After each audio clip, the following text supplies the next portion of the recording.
یہ national audio library for the blind کی آواز ہے۔ بسم اللہ الرحمن الرحیم۔ غار ہرا میں ایک رات، اس کو آپ کے لیے تحریر کیا مستنصر حسین تاڑر نے۔ آپ کے لیے پڑھیں گی فرح علی۔ جدہ میں ہونا بس ایسا ویسا ہی ہوتا ہے۔ غار ہرا پر اٹکی ہوئی سوئی برسوں رے۔ میں مدینے سے لوٹ آیا تھا اور جدہ میں تھا، اور جدہ میں ہونا کیسا ہوتا ہے؟ بس ایسا ویسا ہی ہوتا ہے۔ جو ہونا ہوتا ہے وہ مدینے میں اور مکے میں ہونا ہوتا ہے۔ جدہ میں کیا ہونا ہوتا ہے؟ جدہ پہنچ کر میں نے اگرچہ منہ وال کعبے شریف ہی رکھا، عمرے کیے، ثواب کمائے، لیکن میرے ذہن کی کند ہو چکی سوئی غار ہرا کے ریکارڈ پر ہی اٹکی رہی۔ ہاں، پچھلے زمانوں میں ہم اتنی آسانی سے اپنے من پسند گیت اور غزلیں یوں ڈی وی ڈی میں ایک سی ڈی داخل کر کے اس کے ریموٹ پر ایک پور سے ایک نمبر چھو کر ہمہ وقت نہیں سن سکتے تھے۔ اس معصوم خواہش کے لیے ایک بھونپو والا گراموفون درکار ہوتا تھا۔ پھر ہم اپنا پسندیدہ 78 گردشوں والا سیاہ پلاسٹک کا توا یا ریکارڈ تلاش کرتے تھے، جس پر ایک عدد ڈاگی بھونپو کے سامنے بیٹھا سہگل کانن بالا یا خورشید کو کان کھڑے کیے ہوئے نہایت اشتیاق اور گہری توجہ سے سن رہا ہوتا تھا۔ اس ریکارڈ کو گراموفون پر چڑھایا جاتا تھا اور پھر سوئیوں کی ڈبیا سے ایک نئی سوئی اس کے بازو میں فٹ کر کے اس کا پیچ کس کر اسے پلاسٹک کے گھومتے ہوئے ریکارڈ کے آغاز میں احتیاط سے رکھ دیتے تھے، اور تب کہیں جا کر اس میں سے گہری آواز برسوں رے کی برآمد ہوتی تھی۔ لیکن جب سوئی کند ہو جاتی تھی، گھس جاتی تھی، تو اپنی مرضی سے کہیں اٹک جاتی تھی اور برسوں رے پر رکی رہتی تھی۔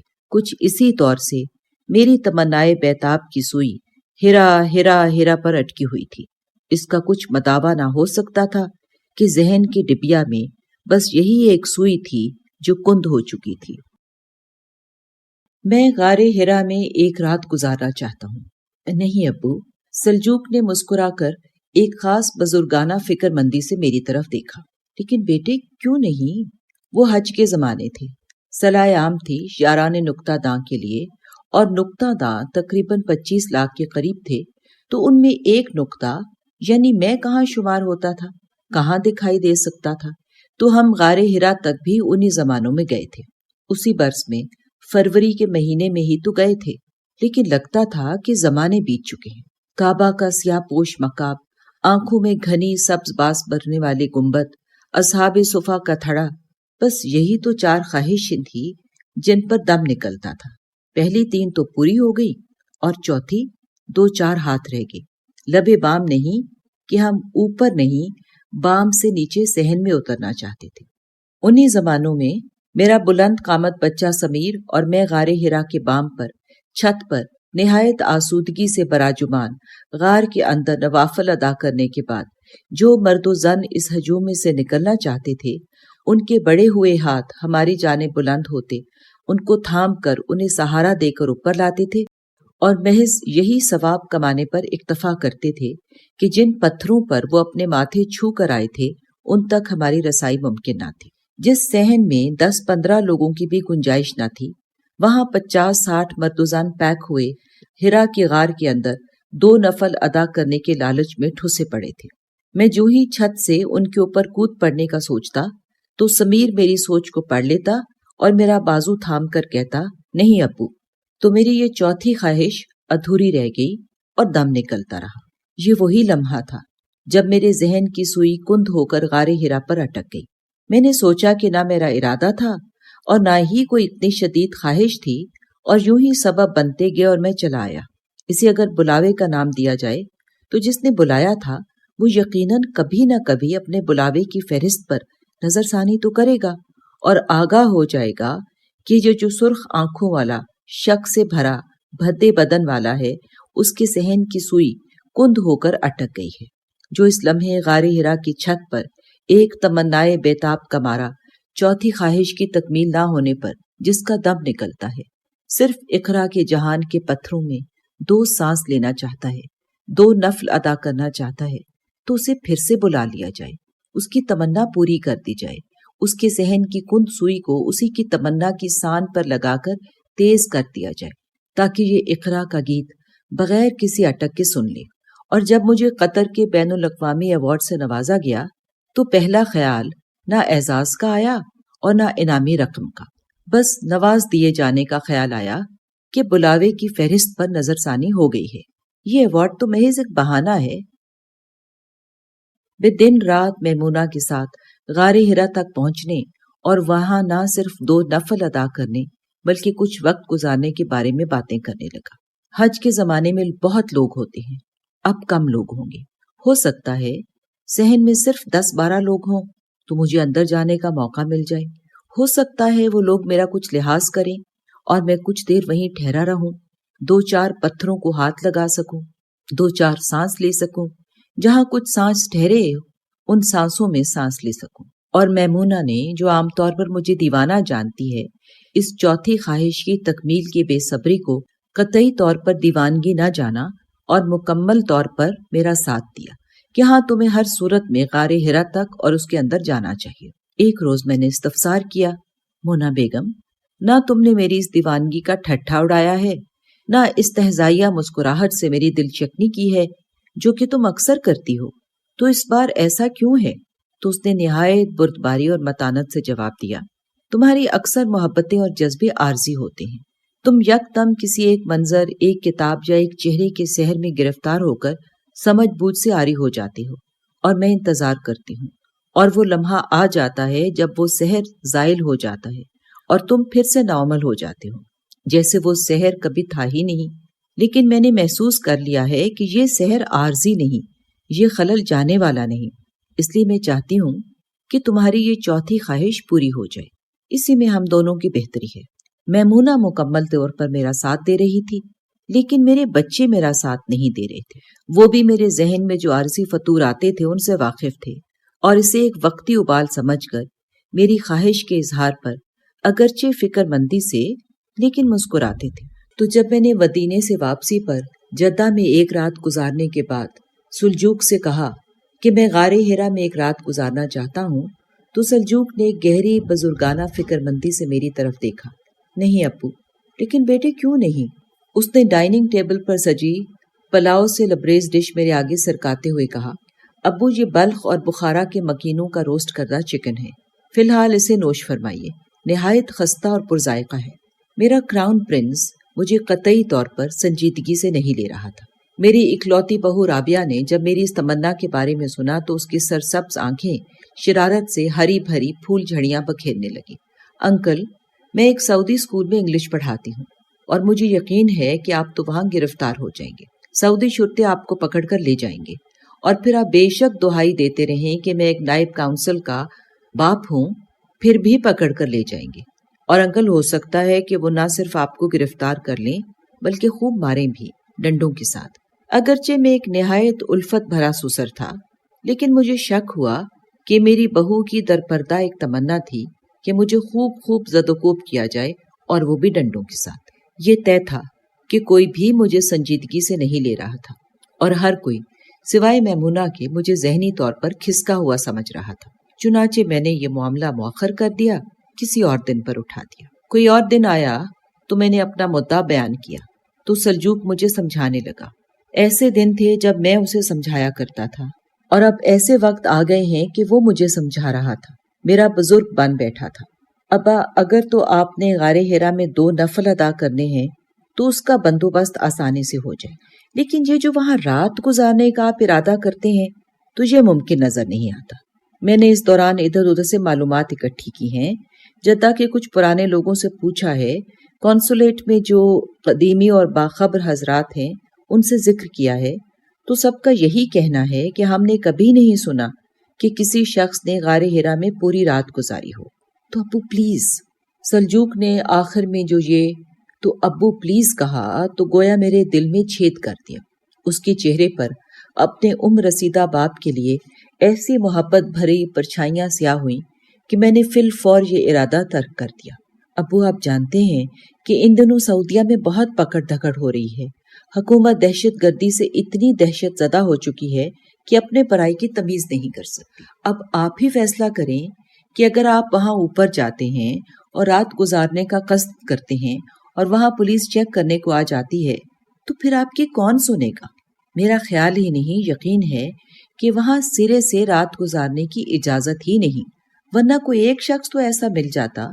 میں یہاں بڑے بڑے سر پھرے حضرات کو جانتا ہوں، لیکن ان میں سے کسی ایک نے بھی یہ نہیں کہا کہ ہاں میں نے سنا ہے کبھی کوئی شخص وہاں رات بسر کر کے آیا ہے۔ تو اگر اجازت ہی نہیں ہے تو ظاہر ہے سلجوق سعودیہ کے تازہ ترین اور مخدوش حالات سے آگاہ تھا اور درست کہتا تھا۔ یہ زمانے اچھے نہ تھے۔ میں بجھ سا گیا۔ وہ جو تمنا بےتاب ہوئی جاتی تھی اس پر اوس پڑ گئی۔ اگلے 1-2 روز میں کچھ سنبھل گیا اور مجھے احساس ہوا کہ یہ ایک بے جواز خواہش تھی، اس لیے اس کا ادھورا رہ جانا ہی بہتر ہے۔ چلیے فرض کر لیجئے کہ میں غار ہرا میں ایک رات بسر کر بھی لیتا ہوں تو کیا ہوگا؟ میں جیسا اوت کا اوت ہوں ویسا ہی رہوں گا۔ میری اس خواہش میں نہ مذہبی جذبات کی شدت کا کچھ عمل دخل تھا، نہ آخرت کی کچھ فکر تھی، اور نہ ہی ثواب کا لبکا تھا۔ تو میں نے وہاں جا کر کیا کرنا تھا؟ اگر بابا کی الفت مجھے وہاں رات بسر کرنے پر اکساتی تھی تو کیا ان کی تلقین کا مجھ پر کوئی اثر ہوا تھا؟ جو وہ کہتے تھے کیا میں اس پر عمل پیرا ہوا تھا؟ نہیں ہوا تھا نا۔ تو پھر اس خواہش کا جواز سوائے اس کے اور کیا ہو سکتا ہے کہ میں صرف ایک تجربے میں سے گزر کر اسے بیان کرنا چاہتا تھا، کسی طور ممتاز ہونا چاہتا تھا۔ تو یہ کتنی بڑی خود غرضی تھی، نمود کی کیسی قابل مذمت آرزو تھی۔ میرے پاس کوئی جواب نہ تھا سوائے اس کے کہ میرا جی چاہتا تھا۔ کیوں چاہتا تھا جی؟ اس کا جواب تو جی ہی دے سکتا تھا، اور وہ صرف یہ کہتا تھا کہ بس میں یہ چاہتا ہوں، جیسے کوئی بچہ یکدم ضد کرنے لگے کہ ابو میں نے غبارہ لینا ہے اور رات کے اسی پہر لینا ہے، جیسے یہی جی چاہنے لگے کہ میں نے باہر صورت جھیل کرومبر دیکھنی ہے، سنو لیک تک جانا ہے اور اسی برس جانا ہے۔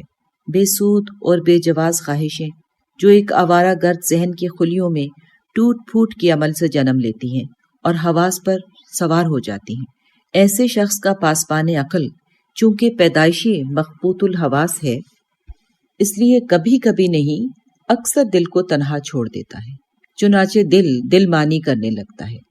میں مخمصے میں پڑ گیا، بہت الجھ گیا۔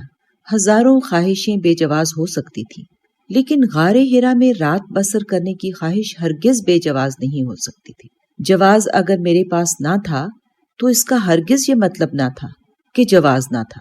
وہ مقام بذات خود ایک جواز تھا اور اس نے میرے اندر یہ خواہش پیدا کی تھی۔ کبھی اس نتیجے پر پہنچتا کہ محض حج کے ہی جان نے مجھے وقتی طور پر یہ اشتعال دلایا ہے، محض ایک اور تجربے میں سے گزرنے کی ہوس ہے۔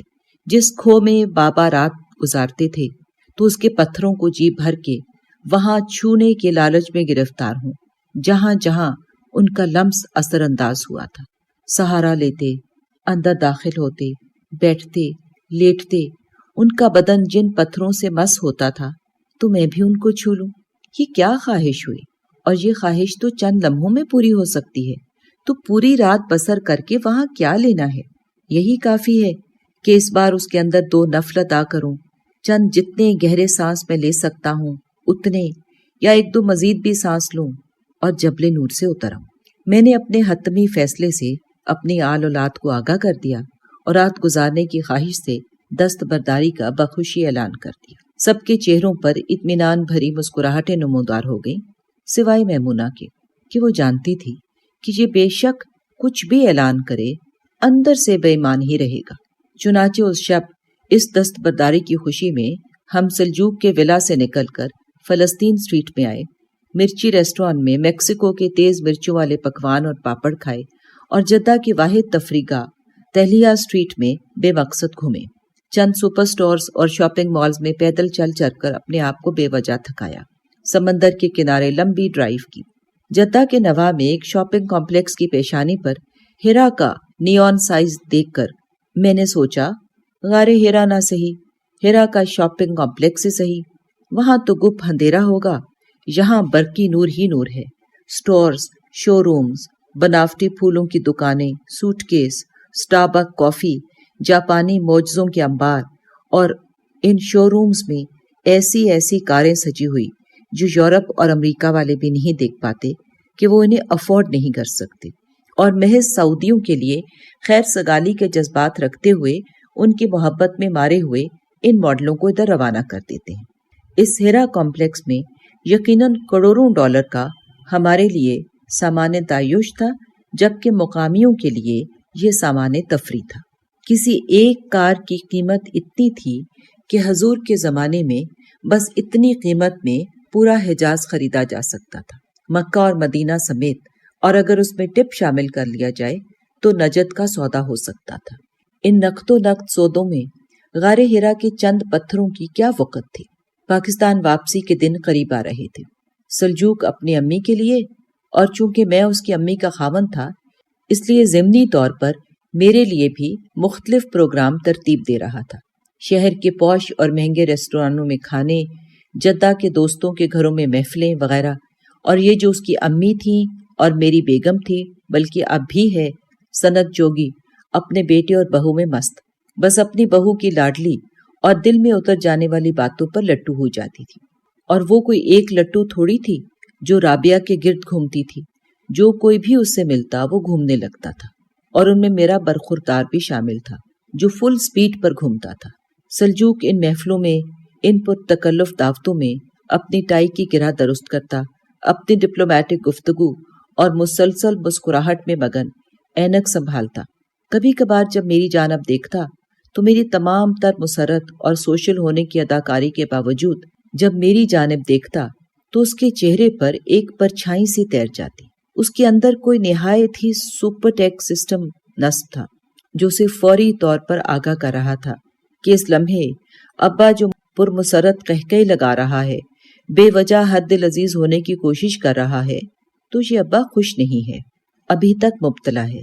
اداکاری کے جوہر جو اس میں نہیں ہیں انہیں دکھا رہا ہے، اسی تمنائے بیتاب کی ناؤ میں ڈولتا پھرتا ہے۔ وہ مجھے روبرو پا کر کیسے نہ میرے دل کا حال جانتا کہ جدہ سے آنے والے فون کو لاہور میں اٹھا کر جب میں صرف ہلو کہتا تھا تو وہ اسے ایک ہلو سے سب کچھ جان جاتا تھا۔ ابو، آپ کی طبیعت ٹھیک ہے نا؟ کیا بات ہے والد صاحب؟ اور والد صاحب کی طبیعت واقعی ٹھیک نہیں ہوتی تھی، تو وہ کیسے نہ مجھے روبرو پا کر میرے دل کا حال نہ جانتا۔ وہ جانتا تھا کہ ابا جی ناخوش ہیں، ان کا دل اٹکا ہوا ہے، جیسے گولڈ فش پانی کی گہرائی میں تہ تک چلی جائے تو وہ آبی پودوں میں الجھ جاتی ہے، لاکھ سنہری ہونے کی صحیح کرے، سطح آب پر آنے کے لیے گل پھڑے پھلا کر اپنے اندر آکسیجن بھرنے کی کوشش کرے، ناکام رہتی ہے، وہی الجھی رہتی ہے، اٹکی رہتی ہے۔ یوں یہ ابا بھی اٹکا ہوا تھا، اسی لیے وہ جب کبھی میری جانب دیکھتا تھا تو اس کے چہرے پر ایک پرچھائی سی تیر جاتی تھی، جیسے ایک ڈور کے سرے پر بندھی سوالیہ نشان ایسی تیکھی کنڈی کو خوراک سمجھ کر ایک مچھلی منہ مار لیتی ہے، اور وہ کنڈی اس کے گلپھڑوں میں پروئی جاتی ہے، اور اس ڈور کو کوئی لکا ہوا چھپا ہوا کھینچتا ہے تو مچھلی کا کچھ اختیار نہیں رہتا، وہ اٹکی رہتی ہے۔ ایسے ہی ابا کا بھی دل اٹکا ہوا تھا۔ پاکستان واپسی کے دن بہت قریب ہونے لگے۔ یہ طے کیا جا سکتا تھا کہ روانگی سے ایک روز پیشتر جب ہم عمرہ کرنے جائیں گے تو فجر کے فوراً بعد جائیں گے اور پہلے غار ہرا تک جائیں گے، نفل ادا کر کے نیچے آئیں گے اور پھر خانہ کعبہ جائیں گے۔ اٹکی ہوئی مچھلی کو جب رہائی کی کوئی امید نہ رہی تو ایک روز سلجوق نے نہایت سرسری انداز میں کہا، ابا، میں اس دوران بیکار نہیں بیٹھا رہا، ہوم ورک کرتا رہا آپ کے پروجیکٹ کے بارے میں نے خاصی تحقیق کی ہے، اپنے سفارتی ذرائع بروئے کار لا کر کھوج لگائی ہے کہ بظاہر تو غار ہرا میں رات بسر کرنے پر کوئی سرکاری پابندی نہیں ہے۔ میرے ذرائع نے اطلاع فراہم کی ہے کہ جبل نور کی چوٹی پر رات کے وقت کچھ کشمیری لوگ قیام کرتے ہیں جو وہاں کھوکھے لگائے مشروبات وغیرہ فروخت کرتے ہیں۔ ان میں سے کچھ تو شام ڈھلے نیچے چلے جاتے ہیں، لیکن 2-4 افراد وہیں رات گزارتے ہیں۔ پولیس وہاں جا کر چیکنگ کرتی ہے یا نہیں، اس کے بارے میں کچھ علم نہیں ہو سکا۔ تو میرا مشورہ یہی ہے کہ آپ بے شک اوپر جائیں، غار ہرا میں کچھ دیر ٹھہریں اور پھر حالات کا جائزہ لیں۔ اگر تو کوئی مسئلہ نہ ہو تو صحیح۔ میں نے یہ لفظ تب ادا کیا جب سلجوق کے کمپاؤنڈ میں واقع سوئمنگ پول میں ایک روسی خاتون آہستگی سے اپنی تیراکی کی مشاقی کی بدولت پانی پر ایک لہر بھی ابھرنے نہ دیتی، تیرتی جاتی تھی، شام ڈھلے پول میں اترتی تھی اور ایک روبوٹ کے مانند رات گئے تک تیرتی رہتی تھی۔ دیکھو، میں ایسا کرتا ہوں کہ شام سے پہلے دن کی روشنی میں وہاں جاتا ہوں۔ مجھے امید ہے کہ ایک بار جب جبل نور کی کٹھن چڑھائی چڑھ لوں گا اور چوٹی تک پہنچ جاؤں گا، اگر تو وہاں زیادہ لوگ نہ ہوئے، اور امکان یہی ہے کہ نہیں ہوں گے، تو غار حرا میں چند نفل ادا کروں گا اطمینان سے، کچھ دیر اس میں قیام کروں گا، اور پھر نہایت ٹھنڈے دماغ سے جذباتیت کے بغیر حالات کا جائزہ لوں گا۔ اگر تو وہاں کوئی پابندی نہ ہوئی، کچھ دشواری نہ ہوئی، اور اس مقام پر پوری رات گزارنے کے خیال سے میں دہشت زدہ نہ ہوا، تو ٹھہر جاؤں گا، ورنہ تاریکی چھانے سے پہلے جبل نور سے اتر کر سامنے سے آنے والی پہلی ٹیکسی پر سوار ہو کر جدہ جدہ پکاروں گا اور واپس آ کر ڈنر میں شریک ہو جاؤں گا اور رابعہ کے تیار کردہ چکن نوڈل نوش کرنے لگوں گا، اور مجھے کوئی پچھتاوا نہ ہوگا۔ میرا خیال ہے آپ واپس آ کر چکن نوڈل ہی نوش کریں گے۔ سلجوق نے اپنے دانتوں کی نمائش کی، جس پر رابعہ فوراً فکر مند ہو گئی۔ سلجوق، آپ کے دانت ہم سطح نہیں، ذرا آگے پیچھے ہیں، میں کسی وقت چیک کروں گی، کیونکہ وہ ایک ڈینٹل سرجن ہونے کو تھی، اور جب سے شادی ہوئی تھی سلجوق اس کے سامنے مسکرانے سے گریز کرتا تھا۔ ویسے ابو، وہ بہت متانت سے ٹھہر ٹھہر کر بولنے لگا، آئیڈیا زبردست ہے، یقین کیجئے میرا بھی بہت جی چاہتا ہے کہ آپ کے ساتھ اوپر چلوں، وہاں ہم دونوں ایک رات گزاریں۔ تو کیوں نہیں چلتے؟ میری سرکاری ذمہ داریاں ایسی نوعیت کی ہیں کہ اگر کسی کو خبر ہو گئی تو حساس نوعیت کا معاملہ ہو جائے گا۔ ویسے ابو، جو کہا سنا وہ اپنی جگہ، لیکن مکہ کے گرد جو خشک صحرائی پہاڑیاں ہیں، ان میں گرم علاقوں میں پائے جانے والے حشرات الارض بھی بہت ہیں، رینگنے والے زہریلے کیڑے، بچھو وغیرہ بھی ہیں، تو زمین پر سونا خطرے سے خالی نہیں۔ آپ کو بلڈ پریشر کا بھی کچھ عارضہ ہے، اور خدا نخواستہ وہاں کوئی ایمرجنسی ہو گئی تو کیا ہوگا؟ کچھ بھی نہیں ہوگا بیٹے، اگر کچھ ہو گیا تو اس سے بہتر جگہ کچھ ہو جانے کی کیا روئے زمین پر کہیں اور ہے؟ کبھی نہ کبھی تو کچھ ہونا ہے، وہاں ہو جائے تو کیا ہی نصیب والی بات ہے کہ نہیں؟ ہاں ہے تو صحیح۔ حیرت انگیز طور پر اس نے مجھ سے اتفاق کیا اور پھر اپنی مسکراہٹ کو عیاں کرتا کرتا رہ گیا۔ ویسے والد صاحب، اوپر جانے کی کچھ تیاری بھی کی ہے؟ مکمل ہے، میں کھل کر مسکرایا، چونکہ میری بیوی ڈینٹل سرجن نہ تھی۔